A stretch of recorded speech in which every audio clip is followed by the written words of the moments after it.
Веднъж един кораб, който се движил между пристанищата, му се развалил двигателя.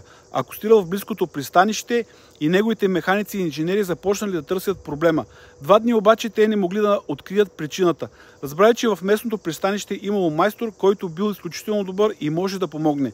Извикали го, майстора погледнал двигателя, ослушал се малко, взел един чук, ударил го на точно определено място и двигателят заработил. Капитанът бил изключително щастлив и му благодарил. Попитал го колко ще струва тази услуга, а майсторът отговорил 10 000 долара. 10 000 долара, очудил се капитана.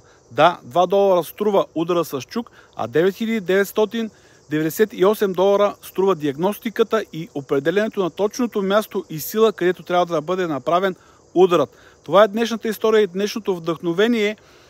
И какъв е изводът? Изводът е, че за да се развиваме и да имаме успех, е необходимо да се обградим с хора, които знаят как и могат да ни помогнат в нашето развитие, за да постигнем целите си. Това е от мен и ако ти си търсиш и искаш човек и искаш да си увеличиш твоите източници на доход с още един и да имаш постоянно нарастващ доход от 500, 2000, 4000, 5000 лева на месец, се свържи с мен или напиши думичката "искам" и аз ще ти покажа как. До скоро и хубав ден!